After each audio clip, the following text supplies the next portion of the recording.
Welcome to the Honest Dog Breeder Podcast with me, your host, Julie Swan, where each week we dive in to discuss all things dog breeding so you can build a breeding business you love, producing dogs that fulfill their owners' dreams.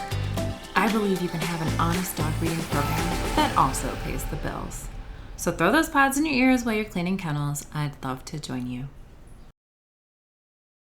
You guys are in for a treat today. Today we have Sarah Whitman of Brae Collies. And Sarah, you're just outside of Denver in Colorado.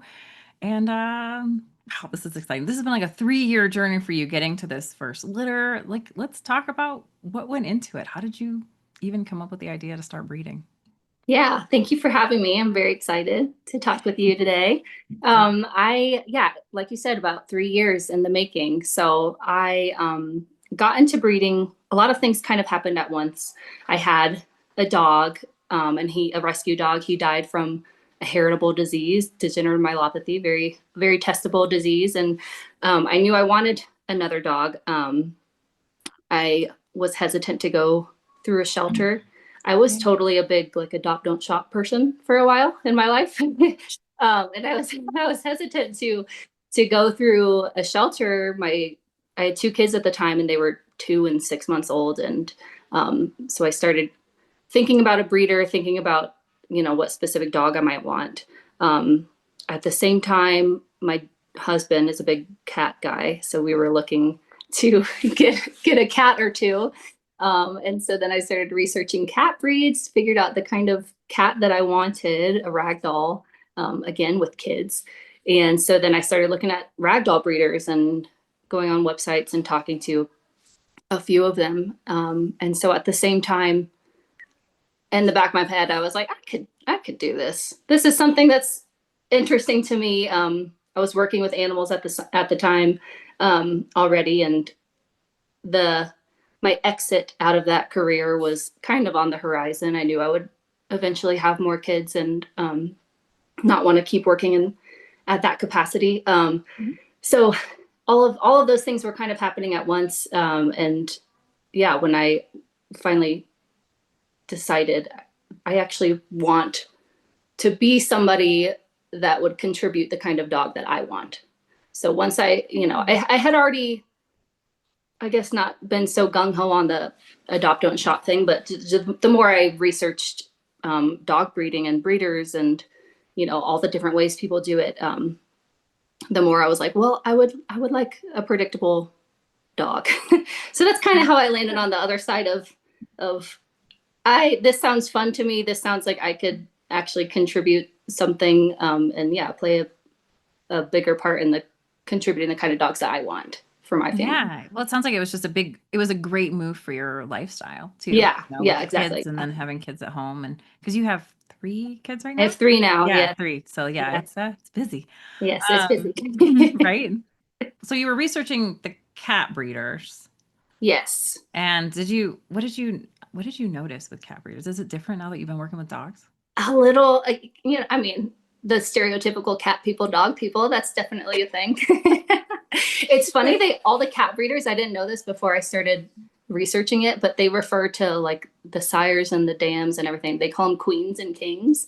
I don't know if it's just a ragdoll thing. No, that's a cat thing. It's a cat thing? Okay, I thought that was so funny. And I had not known that before I was looking for a cat, but it was Queen Lily or whatever. I was like, oh, wow, this person's fancy. This person loves their cats. And then I saw it, on other websites. I was like, okay, it's a thing. So, there's cat people, dog people. People do it kind of differently. Like the breeder that we ended up getting one of our cats from, they had their wait list basically public. And so you can see your name, going up the list and, so that was kind of interesting. What did you think of it? Yeah, it was kind of weird. I was just kind of nosy, I wonder what, Caitlin F is. Why did she pass on that last litter? Right. So yeah, it was kind of weird. Not a deal breaker. I ended up getting a cat from that person anyway, but yeah.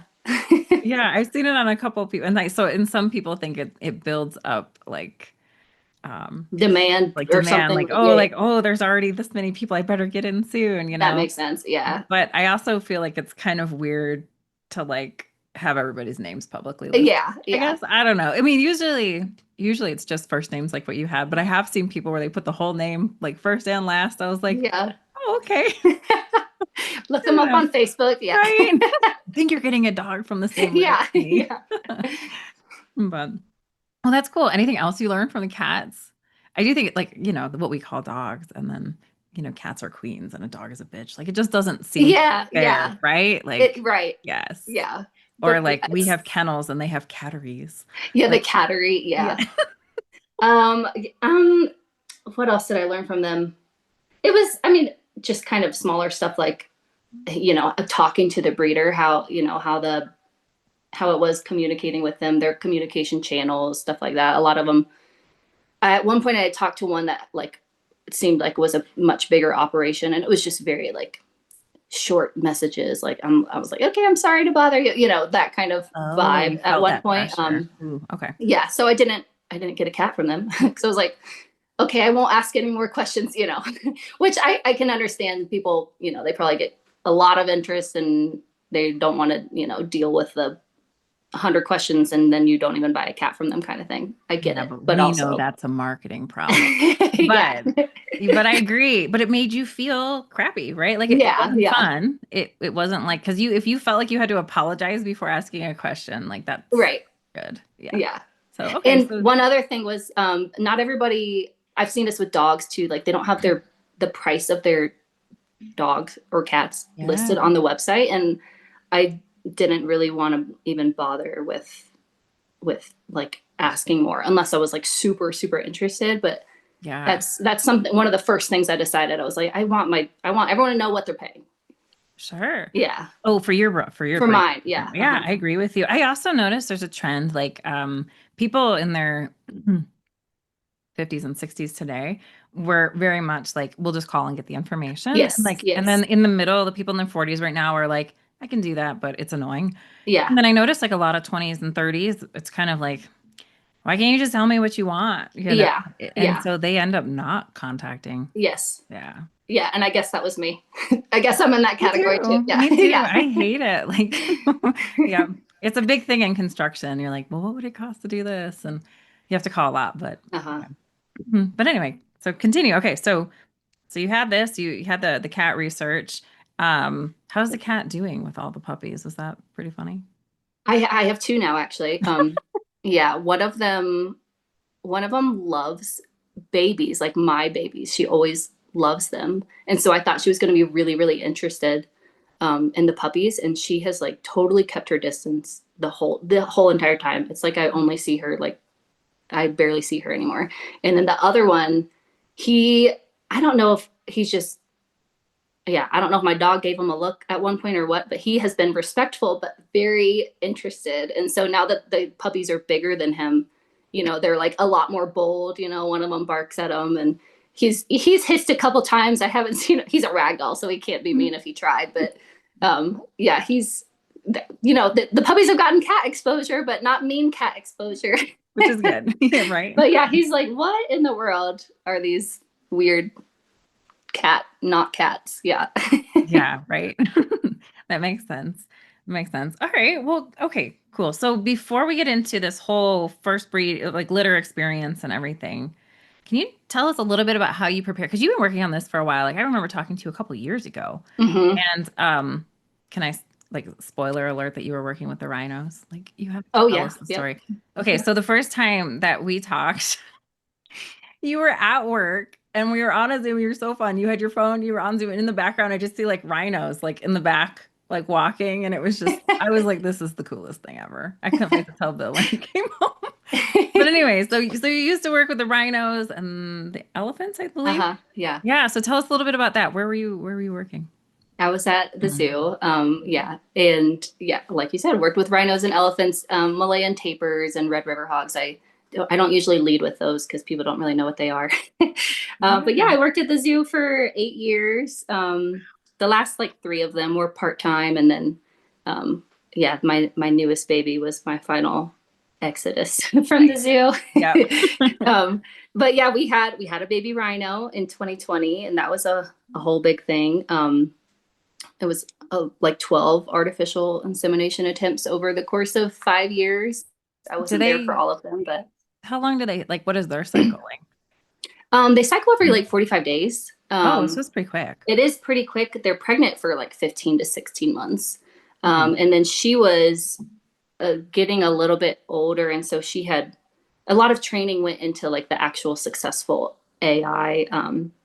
We had to train her in this shoe. The zoo had it's a whole big like positive reinforcement only kind of thing. So it took a lot of time to get her to voluntarily train for Sure.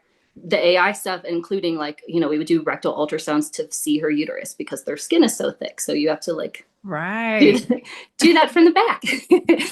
And so, but through that, we could see what kind of issues she was having, why she wasn't getting pregnant, and being able to time the AIs better. So that's how we finally got her pregnant.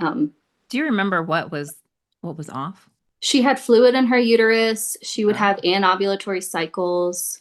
And so the kind of rhino I worked with most was greater one horn rhinos. They're also called Indian rhinos, but it might be the largest follicle of any mammal species, but it's like 13 centimeters. It's something crazy. It's something crazy. If it's not the largest, it's way up there. yeah. But yeah, so easy to see if she was Yeah. actually, throwing out an egg or not. Um, but anyway, yeah, so a lot of training went into that. She got pregnant, and then she was pregnant forever. Right.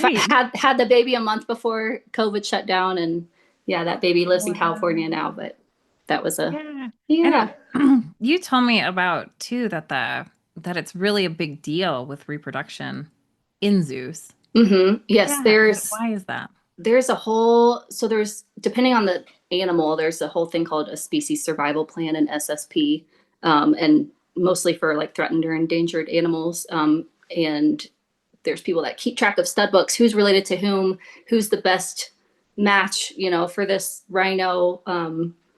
There's literally like a greater one horn rhino reproductive specialist, like the person, like it's just Like very this is their job, crazy reproduction for specialized. rhino. Yes, like she literally travels to zoos like on grants to do like AI and stuff like that on rhinos. It's crazy. There's somebody like that for elephants as well. So it's very specialized, very very cool to know your craft that well, your science that well. Um, so she also would kind of work with the stud book coordinator and figure out who's the best match. It's basically just who's the most unrelated. They're not worried about like somebody's weird legs or structure like a dog person might be. They might, a dog person can be a little bit more specific with what they want their dog to look like. Right. For an endangered species, it's kind of like, oh, you know they're not second cousins. Awesome, let's match them up, kind of thing. Yeah, because you can't pull in new genetics. Is that right? Right. Yeah. Endangered Species Act, there's no new endangered animals coming into the zoo. So specifically for elephants, that's a whole thing of what, that world is, that I'm no longer in, that what that world is kind of talking about, what the next 50 years look like, because it's a it's a closed stud book, essentially, and it's very closed. There's not a ton of elephants in North America. AI does make it a little bit easier, to potentially get sperm from European elephants, that kind of thing. But they're not bringing in wild elephants, and rhinos. They're not bringing in, technically greater one horn rhinos aren't endangered anymore, but they're not bringing in new greater one horn rhinos into a zoo in America, kind of thing. Wow. So yeah, so it is, even though there's other gene pools that exist, the law prevents them from using those. Right. Yes. Exactly. Golly. Yeah. You'd think you could just trank them, collect them, and bring in some new You would blood. think, I know. And, maybe they will start that. There's so much politics involved, Yeah. like not just like animal side politics, but like literal like geopolitics, so Mhm. maybe that could happen down the road. At Mhm. least at the time I left, that was not really an active conversation. It was Makes more sense. like, yeah, what are we going to do? What does the elephant population look like in 25 years with, in American AZA zoos? Yeah. No, Yeah. it is interesting. I just had no idea. So it was interesting to me when you were sharing that. So, but anyway, back to dog breeding. So, all right. So you had some experience. Was there anything that you learned during that working at the zoo that you found like applied to dog breeding, or that maybe set you up for success or change your expectations? I think it gave me some confidence. The stakes felt a little bit lower with a dog Right. than with a rhino, you know. On the one hand, the rhino side and elephant. We also did when I worked with elephants. We had all males, but we did sperm collecting. So we did the other side of AI. So that was another thing. But when we do those things at the zoo, like there's a whole team behind it. Like I said, like there's people from other zoos and that come in to help, and there's our on-call veterinary team, at the zoo, and even just the rhino and pachyderm team. So there's a lot of people. So not everything's on you. Whereas with the dogs, it was a little bit, everything was on me. Obviously, Right. other people, I'm still getting help and stuff like that. And I don't own the stud or anything, but a lot more was on me. Well, absolutely. Yeah, Yeah, you're whelping and rearing the puppies. You're doing it yeah, all. yeah. Hmm. So yeah, I'd say my time at the zoo gave me confidence that I could do it. Um, yeah, yeah. Yeah, that makes sense.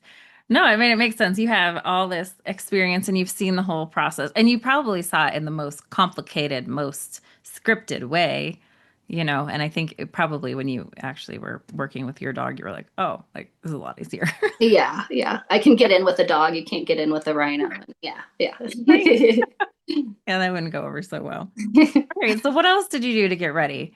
I know you worked on selecting your breed for a little bit. You were kind of back and forth on some stuff, Yep, I right? landed on collies. So Scotch collies and Scottish collies. So they're technically different. There's a lot of overlap, but they're I can go into the differences a little Yeah, bit with please. those. Yeah. Well, tell us how you made your decision. Sure. Yeah, I wanted a family dog. I wanted a bigger dog. Like one day when I'm done having tiny kids, I'm like, I'll have a little tiny dog again. I do like the tiny dogs, but I wanted a big dog. um, Hmm. I wanted, yeah, a family, one that has a reputation as a family dog. I like a little bit furrier. I liked how collies looked. Um, and so at the same time deciding landing on collies, I found these two other collie registries. So one is, it's called Scottish Collie Preservation Society, and the other is Old Time Scotch Collie Association. So there's a lot of dogs that are dual registered.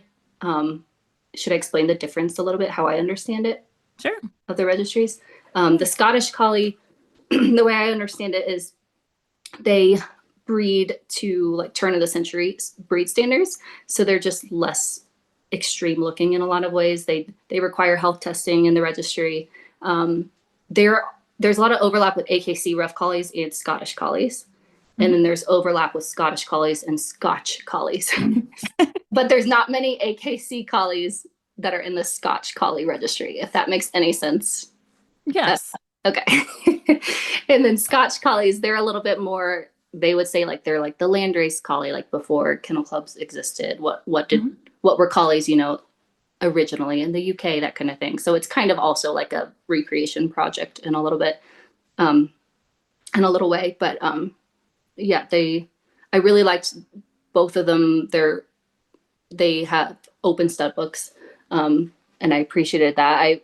As I was getting deeper and deeper into dog stuff, that was one of the things that I decided I valued a lot was the focus on genetic diversity and Um, so you love the idea that, unlike what you experienced with the rhinos, where we have this closed genetics, that you have the ability to bring in a new dog. So if there was an issue in the breed, these registries were we're welcoming new blood to fix it. Is that right? yes, yeah, they value the new blood. There are Hmm. like avenues. A dog might be like an appendix registered dog, and then they Hmm. still have the goal of like making sure it's still a collie at the end of the day, Yeah. kind of thing. But yeah, they value there's ways to outcross, and yeah, I valued that a lot.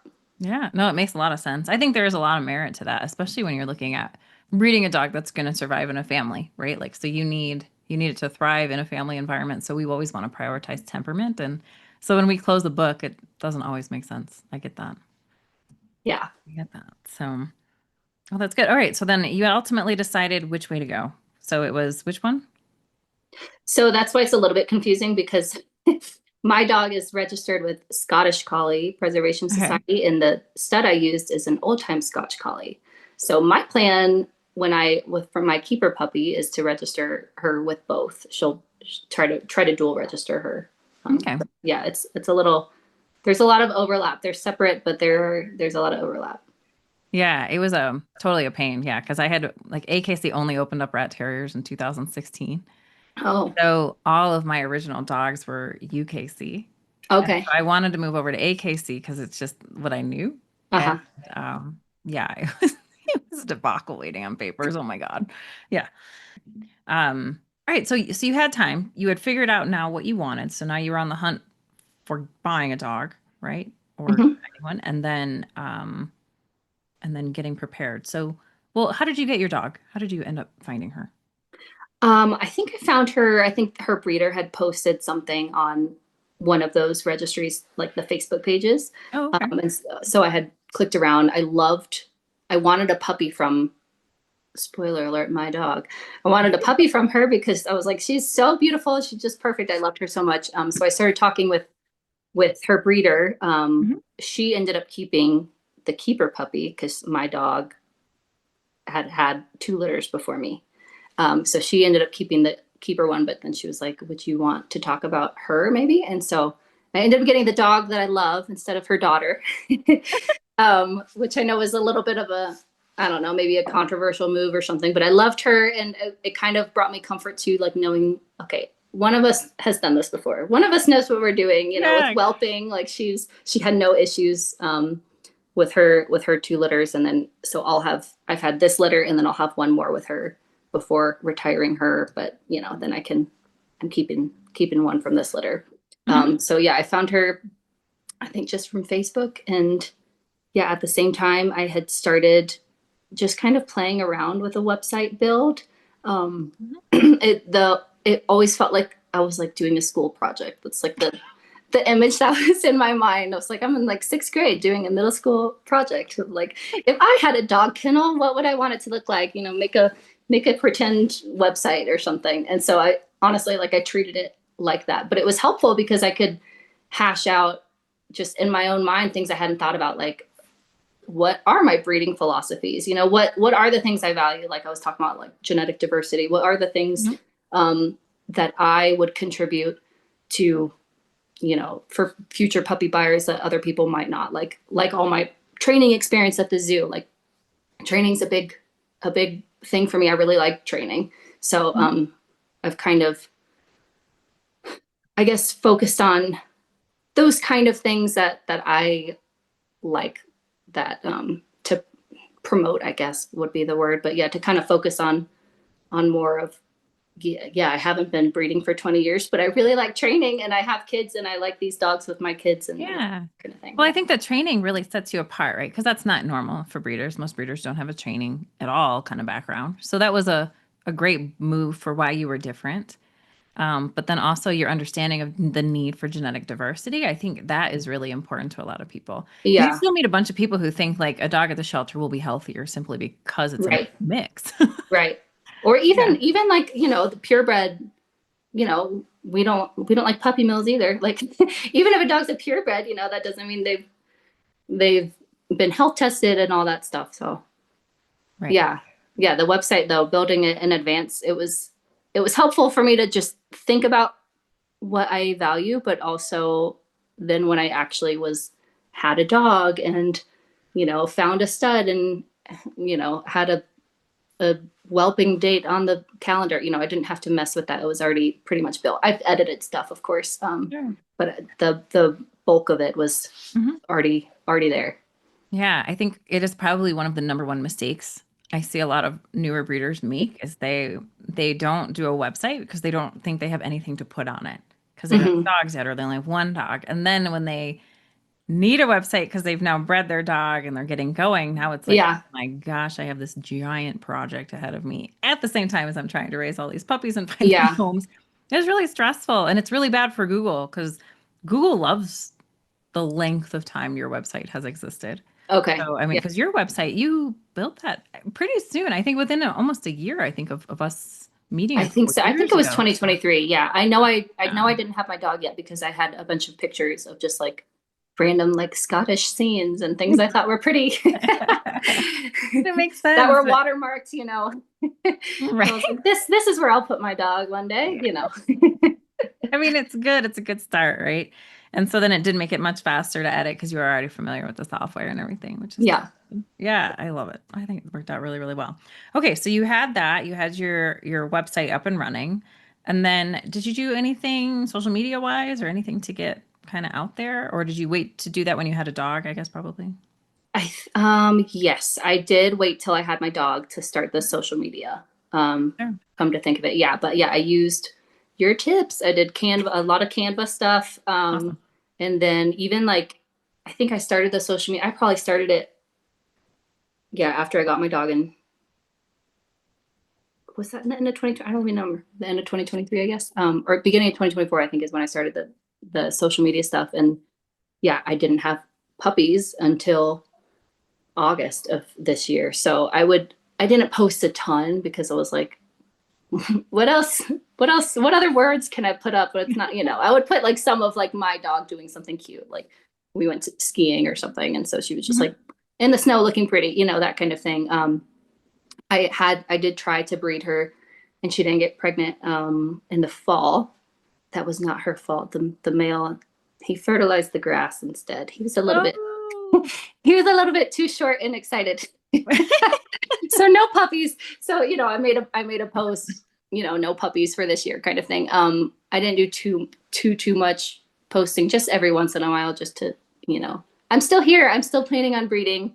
And then, yeah, once the puppies were here, I was like, yes, now I can post all the puppy pictures, what people want to see rather than just like random words. And yeah, Yeah.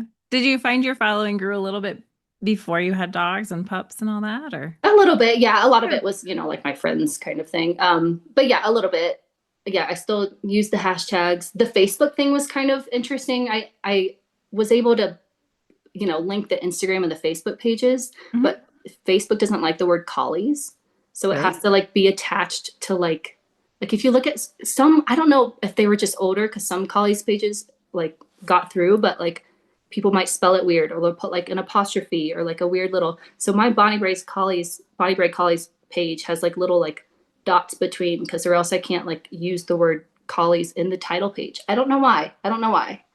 Yeah, Like that's a banned word or I something? guess so. I know. I'm like, does that mean something in another language that I don't know? Like, Yeah. No, but I yeah, know it like doesn't you like the can't use word. like this little boy is available because that sounds terrible. You Oh, have to be yeah, careful. yeah. But like, we're not obviously selling children. So Yeah, just the word collies. Facebook doesn't like it. that's So so that funny. was kind of weird. And I had played around like, do I want to do a group or a page, like that kind of thing. I didn't know what Mhm. to do, but landed on a page and then was able to connect the Instagram page and the Facebook page Mhm. pretty easily. So anytime I just post to one, it's automatically posted to the other. That's always convenient. Yeah. Yeah. I find I have entirely different people on my Instagram and Facebook. Like I don't have a ton of Oh, overlap in my breeding program, yeah. people that are on one or the other, but it's interesting. So, all right, cool. So we got social media going and going and going, had the websites. So this was like all pretty smooth. And so I think you were probably pretty ready in November of last year to get going. It was, and Yeah. I was pregnant at the time, so I really wanted to have puppies then, Before you knowing that I would maybe. have a baby in April. And I was like, I'd really prefer to not have a new baby at the same time as new puppies that I've never done this before. But that's what happened. So They it's do that. good. We're all good. Yeah, And we exactly. moved at the same time. It's fine. And it was close too. Didn't you have your puppies right after the move? Yes, like literally right after, like a week and a half after kind of thing. Oh my Yeah, it was gosh. a lot. It was a lot. I will look back at these days and be like, yeah, that was hard. Little But chaos. honestly, the puppies aren't the hard part. Truly, I'm not even just saying that. Like the puppies, yeah, the puppies aren't the hard part. Hmm. What is the hard part? The three kids. Oh, the kid. Oh, yeah, for sure. Yeah. Twins are just, yeah, yeah, they're much more interesting. Yeah. All right. So, okay. So you have, all right. So we had the website was up and running, social media was working. Did you do anything with an email list or not yet? No, not yet. Okay. Okay. I tried a free trial with the honey book, and then that was I tried it at a bad time for me to try it because things got too crazy, and Oh, yeah, it's fine. I didn't try it again. But I would love that. I just have like my own buyers list. Oh, I had the other thing with having started the website and the social media ahead of having puppies. It is by the time the puppies came, I had a list of probably 16 interested people Oh. already that had reached out and were interested in a future puppy kind of thing. Did they contact you through your website? I think it was mostly all through my website. I do have a good dog profile. Mhm. I didn't list a litter. I got intimidated by the like if you're listing a litter, you have to sell them all. The fine print of that, like you have to sell I your understand. puppies through Good Dog or whatever. And so I didn't list the litter. I just have like a presence, I guess, on Good Dog. Sure. Um, so yeah, most everybody came from my website. On the Scottish Collie and Scotch Collie, I'm on the breeders map, so some people found me that way too. So yeah, I had a list Oh. before the puppies came, and mentally I expected the list to be cut in half, which was about accurate, because all the puppies have homes, and then I have a couple people for the next litter kind of thing. But yeah, that helped also having the presence ahead of time because I already had. So I did, you had like 16 interested people yes, before your puppies were born. yes. Did a lot of those come in the time in which she was bred and waiting to have puppies? No, it was actually the 16 were all before she was even bred. Because Wow. once she was bred, I contacted everybody and was like, hey, she is bred. If she's pregnant, the puppies would be this time or whatever. Are you still interested? And that was when the list, started whittling down, um, which was great. So yeah, all of my posts were more for like, I guess, building up the bulk of like what my program looks like kind of thing, because it wasn't marketing for a specific puppy because all the puppies were spoken for by the Yeah, time they so were good. born. Yeah. Yeah. Yeah, and then you picked up more people with those pictures for the next Hmm. litter. Yes. So Yep. good. Yeah. So when did you take deposits? That's probably something I'll change. Mhm. I did it. So I did the way I did puppy selection was I kind of did a combination of, um, sorry, my brain's going one way because you, you get a lot of advice when you're starting Sure. breeding and hearing from different people. And so it's kind of, you want to like whittle down like, okay, that works for you. Is that something I should actually put into practice? Or is that, should I do my own thing? So a lot of the advice had been like, don't let people choose their own dog. You pick the dog for them. Like you as the breeder pick the dog. And I understood that sentiment. If somebody really likes a black dog, but their lifestyle doesn't match at all. But it was still like I was like, I don't like it all the way because like if somebody really loves this dog or this kind of dog, like they are probably going to be willing to work for that dog a little bit harder.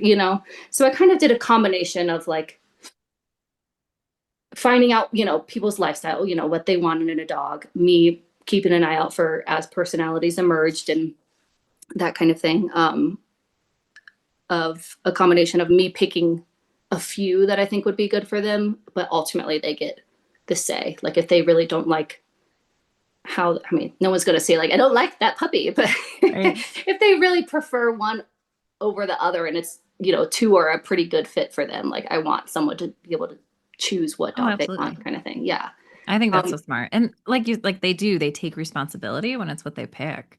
yeah. Yeah. So I think there's a balance in an art form. So it sounds like you kind of worked it. You were kind of like, here are the two couple ones good for you. And then they were able to pick Yeah. from I feel like there. it probably could have been like the one, I guess they're fine, but heartbreaking part for one, like I had somebody wanted a sable female the whole time and then she fell in love with a male instead, but somebody was really wanting this specific like sable male that I had, and so I had to be like, sorry, somebody ahead of you basically like ended Yeah. up going for the male. She's wanted the female the whole time, and he had been one that I was like, this one might be good for you kind of thing. So that was, Got it. that was, I guess, a mistake or a lesson learned or that kind of thing. How did they take it when you told them? They were bummed. And then I did, who knows what I'll do in the future, but I did let families come out and meet Yeah. puppies. I think Um, that's always good.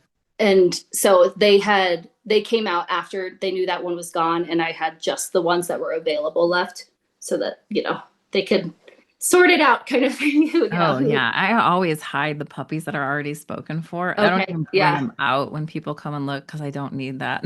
Yeah. Yeah. Yeah. So they found one that they loved. They had a really hard decision between two, so that was ultimately what happened. They couldn't decide between two, and then had to pick one. So I think they will be happy. Good. But yeah, with the applications and the deposit, I ended up going for this litter in order of application that I received and not deposits, because so much was up in the air still. Like, I was just nervous. I was like, she didn't get pregnant when she was supposed to last year. I didn't want to take deposits too soon, so I ended up taking them as people confirmed, like, yes, I want a puppy from this litter. But I still kept their order, like in order of the application rather than the deposits. Sure. But that's something that I'll change for next time. Next time, like, if you really want to deposit, like if you really want a puppy from this litter, like, I will go in order of the deposits, not the application. So you'll still wait to collect deposits until the puppies are born? Is that the idea? I don't know. I Yeah, should no, decide that now, huh? it's an interesting thing. So what Yeah. I find is that with new breeders, since we've never had a litter, Yeah. then it does feel weird collecting money sometimes Yes. before the Yeah. puppies are on the ground. Yeah. It feels like you don't have like proof of product. Right. And so I understand in the beginning on the first few litters, or at least the first litter, maybe waiting. I think that's Yeah. that's a comfortability place for everybody. Um, but I do find that down the road, as soon as I'm like, as soon as you know you want a dog from me, send me money. And then I always Okay. tell them like, if it's the contract or the deposit, what you got to sign the contract and you got to give me a deposit. And Okay. whatever one comes last is the date you're on my list. Okay. Okay. So I've seen that work pretty well. Okay. But yeah, I think you rolled it really, really well. Um, did you, when you priced your puppies, were they average for your breed, or were they lower? Like, would you know where you fell? On the lower end of average, I would say. And I'm also going to charge more next litter. Fair enough. Fair enough. Yes. Yeah, I always feel like those first ones are practice anyway. And Yeah. Yeah. mhm. Yeah, I love it. Okay, so that's good. So you got this. So then the deposits, and everybody was pretty good with it. They just kind of were like, oh yeah, that makes sense. We'll place the deposit. Yes. Yeah. Yeah. Everyone. Yeah. No one. I Was there didn't get. any, that's a hard thing for a lot of breeders. So what did you say? What did you say to do that? Or did you already set that expectation when they first told you they were interested? I did set the expectation when they were first interested. I kind of gave a rough draft of how I imagined the process going. Sure. And then, yeah, once people were set, then I said I can, for them, I was like, I'll hold your spot. You can send me, a deposit to Venmo or whatever. Mhm. But I'll hold I wasn't like, get them to me in 48 hours or else I'm moving on to the next person, because I Right. had talked to them all, and all the people were pretty serious and reasonable and everything. So I just kept it in order of the application, and I didn't have any issues with the deposit. But yeah, next in the future, I'll be a little bit more strict, I guess, like you were saying of, Well, it's just it's a progression, right? Like yeah, don't right. expect it in the beginning because it doesn't Yeah. really feel right. But now I'm at a place where when people tell me now, because like, people contact me, they're, well, let me know when they're born. I'm like, yeah, I'm not doing that. I'm not going to go Yeah. through 40 text messages and send, no, no, no. Jump on my email list, or if you want to get a dog, place a deposit and send me. Yeah. Yeah. Can't keep track of it otherwise. Yeah. Yeah. But that's, again, you're down the road, right? Down the Uh-huh. road. So, all right, so that's cool. So they were pretty easy, super, super good. Did you like the buyers you found? Like, were they all I pretty? do. Yeah, I really like them. I really How did like that them. come about? Um, Honestly, it just kind of happened. Maybe my website put out the vibe enough, well enough, that I would like them or whatever. But yeah, I really like everybody. Everybody's really, really seems intentional about wanting this kind of dog and knows what they're doing. And yeah, I don't Hmm. know. The magic just kind of happened. Well, that's good. It's probably because they're coming through your website. Usually, the website did the heavy lifting in a lot Uh-huh. of ways. Did you with those people? Were they? did they tell you anything about why they picked you? Do you remember that? No, no. I should ask. You know what? It's probably my location. Everyone's local. That's what it is. Oh, that's so So I nice. won't ask. Why do you like me? I You're think it's like, my location. Yeah. There's like one other Scotch Collie person in Denver, but like maybe they've had one litter. I don't think they're not like, doing it very frequently. And then I think there's the other closest one is maybe like Oklahoma or something. So I think it's just mhm. people find out about the breed and then look in their area. So yeah, I think it's just a geographic thing. Did you do your Google listing to help them find you that way? Yes, Oh, I okay, did. And cool. my So brother that's helped me with I don't know the terms. You probably know all the terms, but like, the first little line that you read when you search or whatever, my brother could he help me helped with all the that stuff. metadata. Yeah. Ooh, that's Yeah. so good. I know I meet a couple breeders who just have like really cool brothers that like Yes. will take care of Helpful them for brothers are you. nice. Yeah. Exactly. I'm like, that's so nice. I mean, I get it. I do love my brothers. All right, so that's cool. So then moving forward into the actual breeding. So you had that kind of hiccup with the stud who couldn't quite perform as Yes. needed. All right, that happens sometimes. Um, I noticed that like, yeah, sometimes the boys are just not as if they're really like pretty boy pets at home, sometimes they are like, what is that I Yeah. do? Yeah. What do you want me to do? But so this time around, different stud?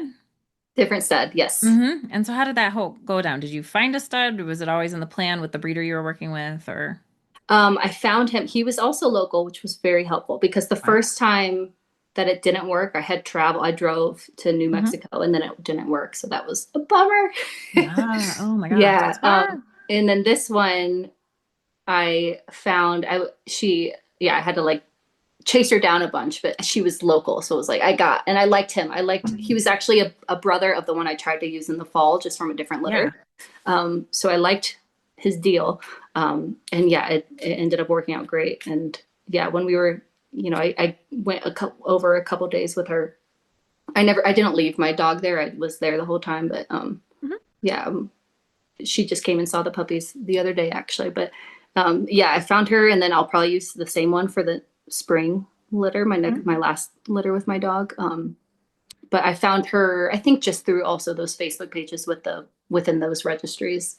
Oh, that's so I would, nice. yeah, search for Colorado, look for anybody local so that I didn't have to drive too far since I had the No. baby this time. Right. Oh no, Yeah. that totally makes sense. And I think it was probably good to not leave your female there. Yeah. It's Yeah. just I don't know if it's possible. I mean, when you're close, like I know people leave their dogs with me, for 3 days or so, but it always is nice when we can just like meet, do the thing and be done. Yes. Yeah. Yeah. So, all right. So that's cool. So then she was pretty easy, right? She's been doing this before. Your dogs are athletic, so it's not like a major Yeah. issue. Yeah. She was pretty easy. And so then so tell us about the litter. Like how did it go? Was it easy? Was the gestation easy? Gestation was easy. She was a few days overdue. Like I said, we had moved like very soon before, so I was like, shoot, did I stress her out too much? And like, Yeah. which may have been a factor, but she had been out to the house a bunch and stuff before, so she had known the space. We just hadn't slept there yet.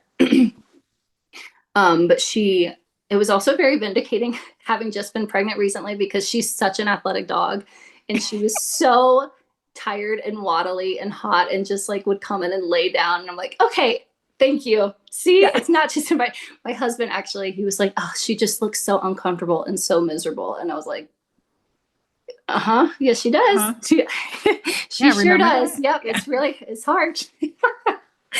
um, but yeah, she was a couple days overdue. I had literally sent an email to the vet like 20 minutes before, and I was like, hey, she's acting fine, but like it's day 67, I think it was. Like it was, she was due on this day.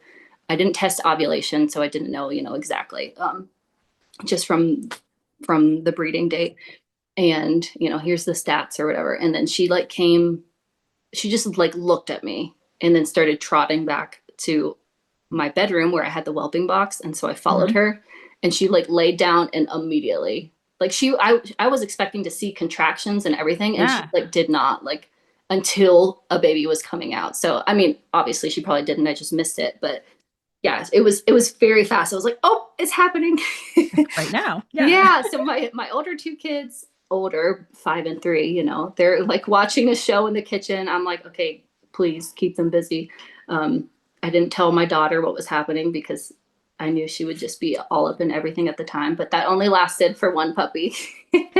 So then the second one started coming. She's asking me for something. I'm like, I can't help you right now. She's like, why? I'm like, I'm helping Road. So she comes and runs and sees the puppy coming out. And I'm like, hold the baby. I also had my baby at the time. So I was like, here, hold the baby so I can help her. She was my dog. I guess the only thing she was very focused on like eating the placentas and not the puppy at first. Yeah. So I would kind of do the baby thing, and she was just like, you know what? A lot of things don't gross me out, but I did gag a little bit when she was just scarfing the placentas. I was like, okay, that's because my brain does this thing where I see something gross, and like my brain's like, you have to do that. You have to eat that. Like that is why. Oh, like you almost like you're eating it yourself. Yes, like I see her doing that, and my brain's like, all right, you have to do that. And so that's when I'm like, oh, and that's when I start gagging. Only a couple times. But yeah, they came out really fast, and then my baby starts crying. So I'm like nursing the baby helping the third baby come out. I'm like, literally in my mind, I'm like, this is crazy. I said in my head, I'm like, this is crazy. What is happening? This is crazy. My son, thankfully, was just happy, watching Paw Patrol or whatever. But yeah.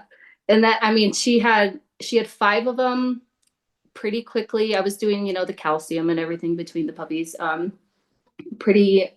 She had 5 probably within, the first 3 hours or something. About 20, 30 minutes between each one. And then there was like a 2.5 hour break, and I could still feel a little puppy in there. I didn't get x-rays, so I didn't have a puppy count. Her first 2 litters, though, how I mentioned she had litters before me, her first litter was 14 and her second litter was 11. Oh my goodness. So I was like, I really hope she does not have that many puppies. That sounds crazy. Yeah. And she didn't. She had 7. So yeah, she had, after like that 2.5 hour break, she had 2 more like back to back, like the fastest, literally like within like 2 minutes of each other. So yeah, not 14. And then she relaxed a lot more, and I couldn't feel anything more. And I was like, I think she's done. When you were feeling her, can you kind of describe what it felt like when you felt a baby and when you didn't? Yeah, it was literally like a little tube. I could feel like a little, it just felt like a mass in there. Yeah, like a little mat, almost like the size of a guinea pig. I could feel like a little hard guinea pig in there. Yeah, so I was like, sense. I think that's a puppy. I'm assuming that's a puppy. Yeah. Yeah. And then I didn't feel it after. It was just a lot more squishy afterwards. Yeah. No, that makes sense. Okay. So then, and it was just like, and so you noticed this noticeable change between those 2. Yeah. Yeah. Okay. That makes sense. Yeah. And then, her attitude kind of changed, and yeah. So I think that's what I was like, I think she's done. Mm-hmm. Did you learn that in zoo school? No. You probably can't do that on rhinos. Yeah. Even by the time the baby rhino was too big for the rectal ultrasounds, because that's what they still did for a little while when the baby was tiny or whatever. You could see kicking from the outside, but they would do an ultrasound from the outside, and it was like, oh, there's a foot. I was pregnant with my first at the same time the rhino was pregnant, actually. So I have a rhino ultrasound of a foot, and then my baby ultrasound of a foot. It's kind of cool. But yeah, you couldn't see much. Once the rhino was rhino sized, you couldn't see much in there. That makes sense. Yeah. All right. So everything came out pretty easy. Like, how did you feel like if you hadn't been there, you think everything would have been okay, or? I think everything would have been fine. Yeah. I was happy to be there. And I was so nervous beforehand. And it's one of those things like, I'm like, I can't prep anymore for that. Like there comes a time when like, it just has to happen. I watched like dog birth videos. I was like, okay, what, I was just like trying to prep, but then yeah, there comes a time in the zoo world too, like with the free flying birds, you can practice inside 1,000 times, but there's no in between of inside and outside. Like eventually you have to let your bird fly outside. So it's kind of like that, or like, having your own baby, like, yes, you can do all this birth prep, but you know, You know Yeah, what you always, don't know. Yeah. yeah, it always got me with with human kids because I was like, you read everything and all you're focused because you're thinking this like giant thing is going to come out of you, and you're like, all you're focusing on is reading about the birth, and Yes. it's And then like, postpartum slaps you in the face. Yes. yes, because you're like totally you're like, I never thought Yes. about any of this, Yes. and I think I did the same thing with like puppies too. Like in the beginning, Uh-huh. I was like, oh, good, we got this, and I'm like, oh no, now what? Yes. Yeah. Yeah, Yeah.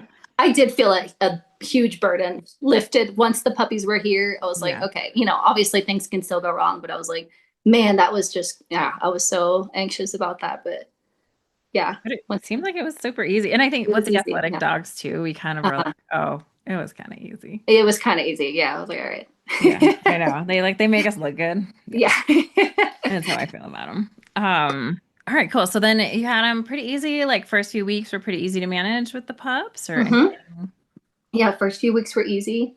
They started climbing out of the box, I think sooner than I would have expected. And then at the time, the whelping box was like in our room, which was on the carpet. So I was like, okay, once they start climbing out, I don't want them in the room anymore.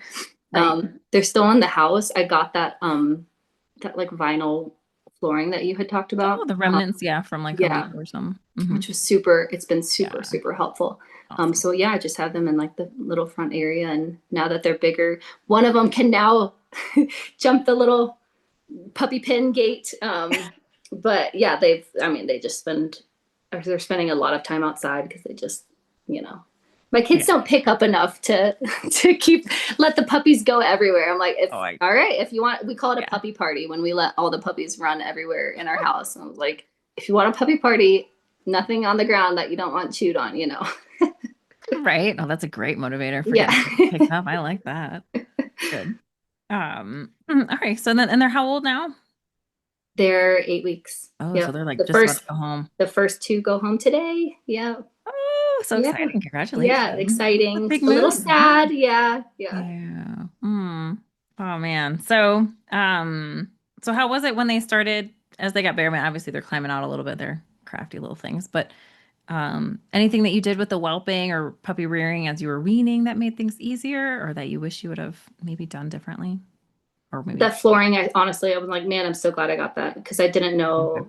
And the litter box the litter box training Oh, good. that you had suggested too, like, yeah, that was a huge help. Even today, like, I'll try to let them out, before I go to bed and everything, but like, I mean, they poop in the box. It's so helpful. Isn't It it is nice? so helpful. Yeah. Yeah, and I've told the puppy buyers that too. Obviously, they're gonna potty train them, but I'm like, Yeah. they will poop in the pine litter or whatever. So Yeah, I love it. I love it because my buyers, like when they're working, they're like, what do I do with this thing yeah, for yeah, 10 hours, yeah. And it's like, well, you need to have a job. So I get it. But yeah, just building a puppy pen with that in it is so easy. So yeah, I know, like, who's the idiot who waited 70 litters to do that? I just put that out Yeah, it was there. very Yeah, helpful. I loved that tip. it's awesome. I'm so glad. And then okay, so buyers went well. Puppy selection, you kind of went through. Did you just go through by pick and just talk to everybody? Yes. Yep. And That's it was so also cool. hard because I knew I was keeping one. And Mm. I didn't know which one I was keeping Oh yet. no. Yeah, how did you end up picking? But basically, it was my family's favorite. That was a big part of it. I did like the temperament testing. I know it's not always super accurate, but I was just curious about it anyway. So I did Yeah. that. And yeah, it was just her personality is very much like mom's. So Mhm. obviously I Yeah. love her mom. So yeah, everyone kind of landed on her. Yeah. Hmm. That's perfect. Yeah, she Yeah. sounds like she was such an easy fit, easy pick. Yeah. Yeah. And So then that's the like genetic testing wise, like the MDR1, my dog has 2 copies of that. And so the male that I bred is clear. So mhm. all the puppies have 1 copy of MDR1. So I didn't have to like test the whole litter and That find out, makes sense. who has 2 copies, who's clear, who's one, that kind of thing. So I assume in the future, I might breed to a male since she has 1 copy to a male that has 1 copy. And then that'll be another kind of complicating factor if I'm deciding who to keep. Is Um, that is it a problem if they get 2 copies? it's just like they can't like ivermectin. They can't have ivermectin or like anesthesia drugs. It's like a Oh. drug sensitivity Oh, that makes sense. Okay, yeah, I'm gene. unfamiliar Yeah. with it. Yeah. A So, rough call. It's like they say like rough collies, up to 75% of rough collies can have MDR1. So they're very, very affected, which is another, back to the whole genetic diversity thing. Yeah, that makes sense. With Yeah, I found collies, yeah.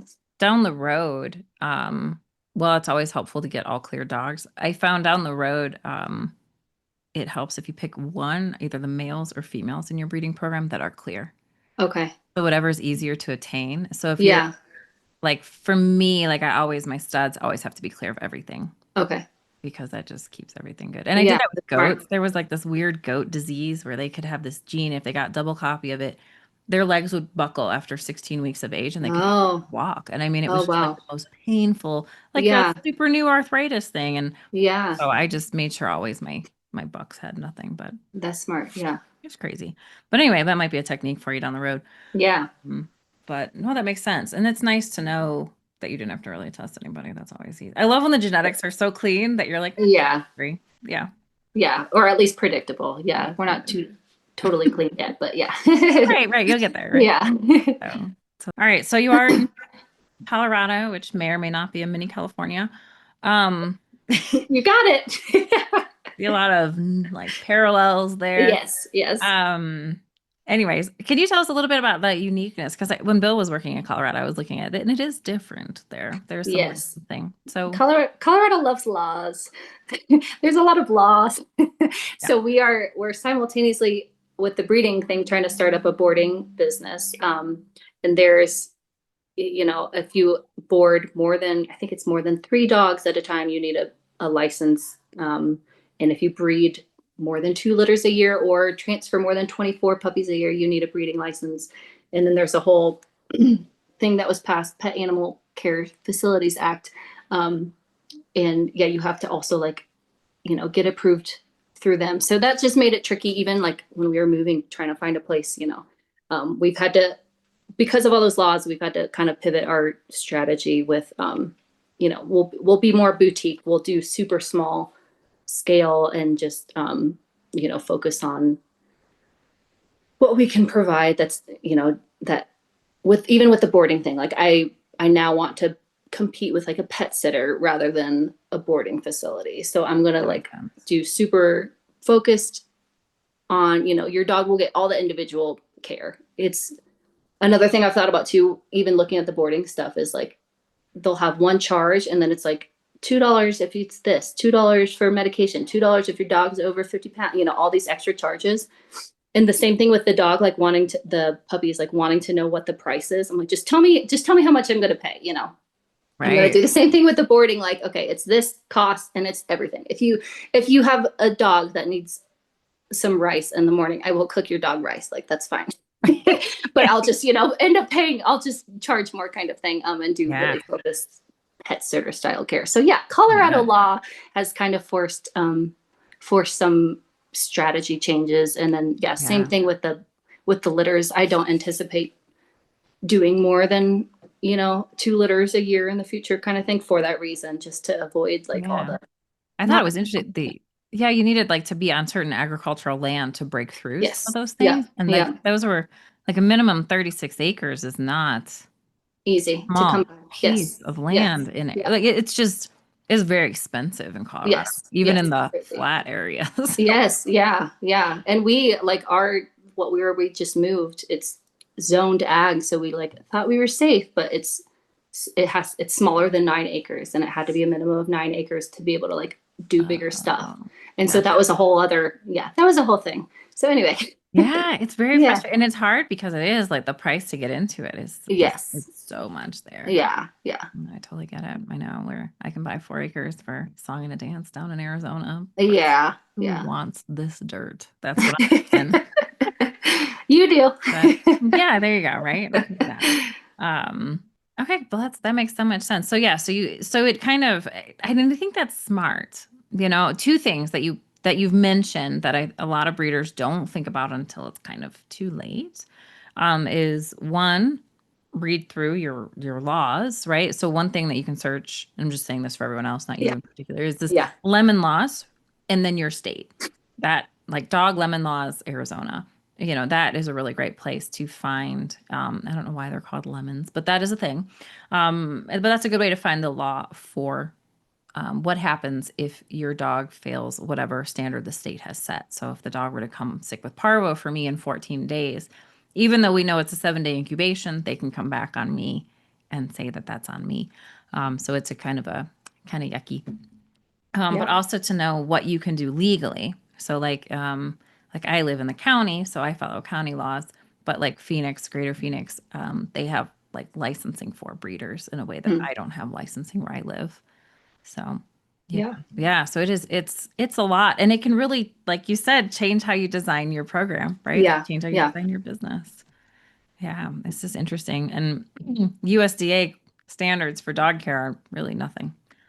Yeah. And even the thing, I'm like, with the zoo again, like, we did AZA inspections. Like we would have USDA inspectors like drop in unannounced all the time. So I was like, I feel confident like with that part. Like it's just little things like don't store your meat above like at the zoo. It would be like no meat stored above vegetables because if it drips down kind of thing. Sure. It's that kind of thing. So I'm like, I feel confident with that kind of thing.